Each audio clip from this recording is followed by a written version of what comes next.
God loves children. He loves all 하나님은 children. 아이들을 사랑하십니다. 모든 어린이들을 사랑하십니다.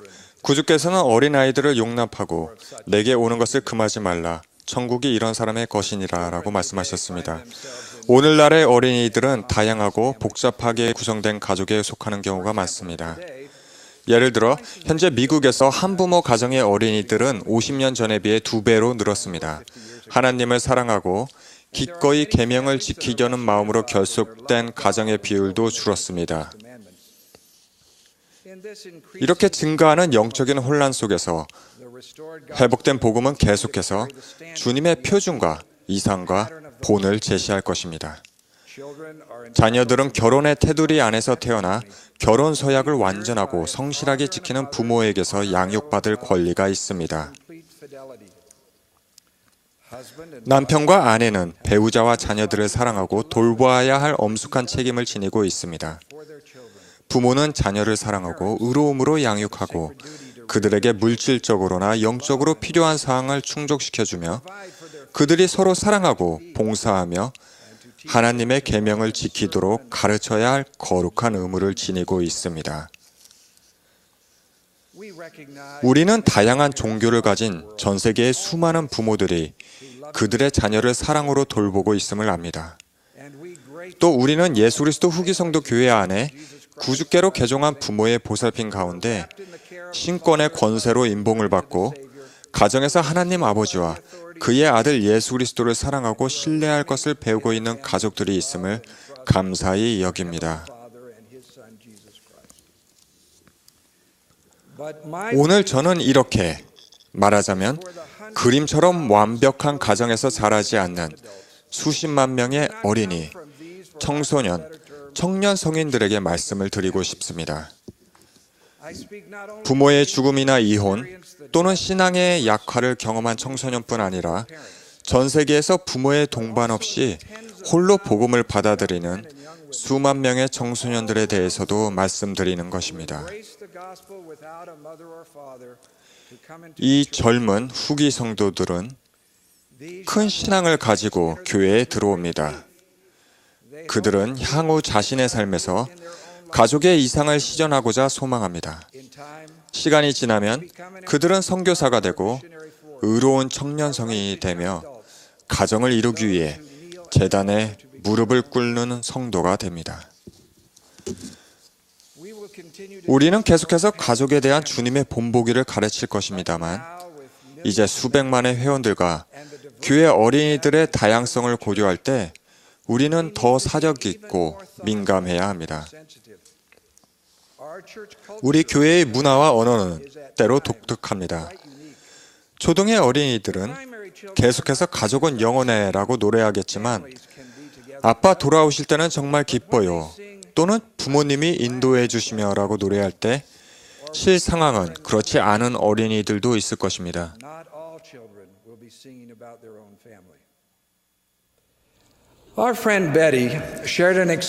베티라는 친구는 10살 때 교회에서 겪은 일을 말해 주었습니다. 우리 선생님이 성전 결혼에 대한 공과를 하는 중이었어요. 그분은 저를 보며 물으셨죠. 베티야, 너희 부모님은 성전에서 결혼하지 않으셨잖아. 그렇지 않니? 선생님과 반 아이들은 모두 그 사실을 알고 있었어요. 선생님은 공과를 계속 진행했지만 베티는 최악의 상황을 상상했습니다. 베티는 이렇게 말했습니다. 밤에 울었던 적이 많아요. 2년 후에 심장에 문제가 생기고서는 내가 죽을지도 모른다는 생각이 들자 영원히 혼자가 될까봐 너무나 공포스러웠어요. 제 친구 리프는 혼자서 교회에 나왔습니다. 한 번은 초등회에서 어린이 말씀을 하라는 부탁을 받았습니다. 리프는 말씀을 할 때 그의 옆에 있어주고 할 말을 잊었을 때 도와줄 부모가 교회에 없었습니다. 리프는 걱정이 태산이었습니다. 그는 부끄러운 상황에 처하느니 몇 달 동안 교회에 안 나가기로 결심했습니다.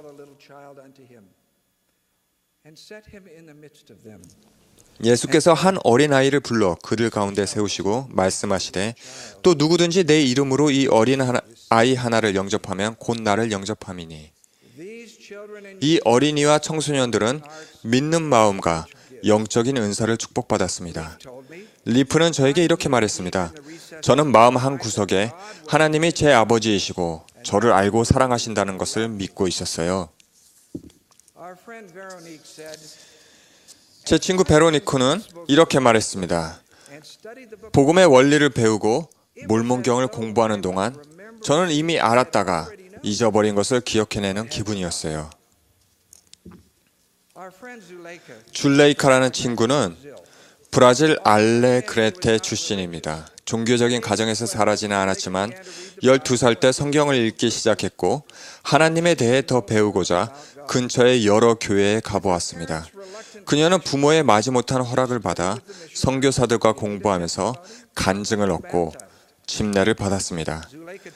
줄레이카는 저에게 이렇게 말했습니다. 토론하는 동안 선교사들이 솔트레이크 성전 사진을 보여주고 인봉의식에 대해 말해주었어요. 그 순간부터 언젠가 주님의 집에 들어가서 영원한 가족을 이루겠다는 열망이 생겼습니다.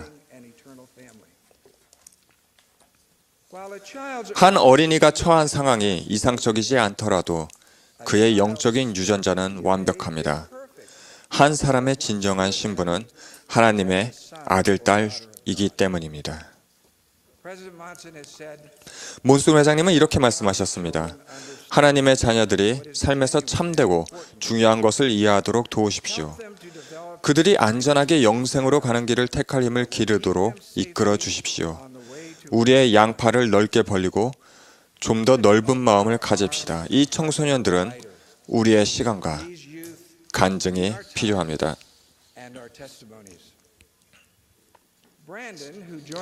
콜로라도주에서 고등학교 시절에 개종한 브랜든은 침례받기 전후로 그에게 관심을 보여준 사람들에 대해서 제게 이야기해 주었습니다. 그는 이렇게 말했습니다.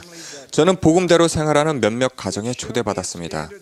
이를 통해 표준을 볼 수 있었고 그것을 미래에 제 가정에 적용할 수 있으리라 느꼈습니다.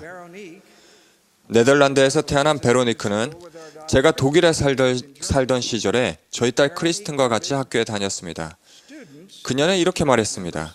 교회 회원인 학생들에게는 그들을 둘러싼 빛이 있었어요. 저는 그 빛이 예수 그리스도를 믿는 그들의 신앙과 그분의 가르침을 실천하는 데서 오는 것임을 알게 되었지요. 제 친구 맥스는 8살 때 침례받았습니다. 그의 아버지는 아무 교회에도 나가지 않았고 맥스는 교회에 가든 말든 자유였습니다. 10대 시절 몇 달 교회에 나가지 않던 맥스는 교회를 다시 나가야 한다는 느낌을 받았고 어느 일요일 아침 그러기로 결심했습니다. 그러나 교회 현관에 가까워지자 그의 결심은 흔들렸고 긴장감으로 속이 불편했습니다. 문 앞에는 새로운 감독님이 서 있었습니다. 맥스는 그를 몰랐고 분명 감독님도 자신을 모를 거라고 생각했습니다. 맥스가 다가가자 감독님은 밝은 얼굴로 손을 내밀며 말했습니다. 맥스, 정말 반갑구나. 맥스는 이렇게 말했습니다.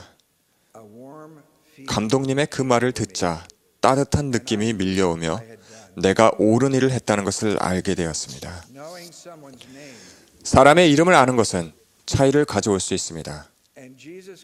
또 예수께서 그들의 어린아이들을 데려오라 명하시더라. 또 그들의 어린아이들을 하나씩 안으시고 그들을 축복하시며 그들을 위하여 아버지께 기도하시더라. 그리고 이렇게 하시고 나서 다시 우시더라. 복음을 사랑하는 많은 청소년들이 부모의 요구 때문에 침례를 받기까지 여러 해를 기다립니다. 에밀리는 어릴 때 부모가 이혼했는데 15살이 될 때까지 침례 허락을 받지 못했습니다. 우리 친구인 에밀리는 늘 관심을 보여주고 그녀의 간증을 강화하도록 도와준 어느 청년 지도자에 대해 말할 때면 얼굴이 환해집니다. 콜튼과 프랜스턴은 유타주에 사는 10대 소년들입니다. 그들의 부모는 이혼했고 아직 침례 허락을 받지 못했습니다. 아직 성찬을 전달할 수는 없지만 그들은 매주 성찬빵을 가져옵니다. 그리고 와드 청소년들이 대리 침례를 위해 성전에 갈 때 함께 성전에 들어가지는 못하지만 성전 옆에 있는 가족 역사 센터에서 조상의 이름을 찾습니다. 우리 청소년들이 소속감을 느끼도록 돕는 가장 큰 영향력은 다른 의로운 청소년들에게서 옵니다. 마치면서 우리의 새 친구가 보여준 모범을 나누겠습니다. 우리는 몇 주 전 잠비아 루사카 선교부에 방문했을 때 그를 만났습니다. 조셉 생구바 장로는 우간다 출신입니다. 그는 7살의 아버지를 여의었습니다. 어머니와 친척들이 그를 돌볼 수 없었으므로 9살 때부터 혼자 힘으로 살아가야 했습니다. 12살 때 그는 선교사들을 만났고 침례를 받았습니다. 조셉은 교회에 처음 갔던 날에 대해 말해 주었습니다. 성찬식이 끝나자 저는 이제 집에 갈 시간인가 보다 했는데 선교사들이 저에게 조슈아 왈로 신비를 소개해 주었습니다. 조슈아는 제 친구가 되어주겠다며 제가 초등에 빈손으로 들어가지 않도록 어린이 노래책을 건넸습니다. 초등회에서 조슈아는 자기 의자 바로 옆에 의자 하나를 더 놓았습니다. 초등회 회장님은 저에게 앞으로 나오라고 하시더니 초등회 어린이 모두에게 저를 위해 하나님의 자녀를 불러주자고 했습니다. 제가 아주 특별한 사람이란 느낌이 들었습니다. 지부회장님은 조셉을 피에르 문고자 가족에게 데려갔고 조셉은 그 후 4년 동안 그 가정에서 살았습니다. 8년 후 조셉 생구바 장로가 선교 사업을 시작했을 때 놀랍게도 그의 첫 동반자는 그가 처음 초등회에 간 날 따뜻하게 반겨주었던 조슈아 왈로 신비였습니다. 선교부 회장은 누구였을까요? 리프 에릭슨 회장입니다. 초등회에서 말씀하는 것이 두려워 몇 달 동안 교회에 나가지 않았던 그 어린 소년 말입니다. 하나님은 그의 자녀들을 사랑하십니다. 제 아내 캐시와 저는 몇 주 전 아프리카에 있는 동안 콩고 민주공화국의 묵지 마이를 방문했습니다. 2,000명의 회원이 모이기엔 예배당이 작았으므로 우리는 대나무 기둥으로 큰 비닐 천막을 받친 차양 아래서 모임을 했습니다. 개회하는 동안 우리는 교회 부지를 둘러싼 철제 울타리 밖에 매달려 안을 들여다보고 있는 수십 명의 어린이들을 보았습니다. 캐시는 조용히 속삭였습니다. 저 아이들을 들어오라고 해보는 건 어떨까요? 저는 연단에 있던 칼론지 지방부 회장님에게 다가가 울타리 밖의 아이들에게 들어와서 우리와 함께 하자고 하면 어떨지 물었습니다. 놀랍게도 칼론지 회장님의 초대에 아이들은 그냥 걸어 들어오는 것이 아니라 달려 들어왔습니다. 50여 명, 아마 100여 명은 될 그들 중에는 해진 옷을 입고 맨발인 아이들도 있었지만 하나같이 아름다운 미소를 띠고 상기된 표정이었습니다. 저는 이 경험을 통해 큰 감동을 받았으며 그것이 외롭고 뒤처졌거나 소외됐다고 느끼는 청소년들에게 우리가 다가가야 할 필요성을 상징적으로 보여준다고 느꼈습니다. 그들을 생각하고 환영하고 감싸 안고 그들이 구주에 대한 사랑을 강화하도록 우리가 할 수 있는 모든 일을 합시다. 예수께서는 누구든지 내 이름으로 이런 어린 아이 하나를 영접하면 곧 나를 영접함이니라고 하셨습니다. 예수 그리스도의 이름으로 말씀드립니다. 아멘.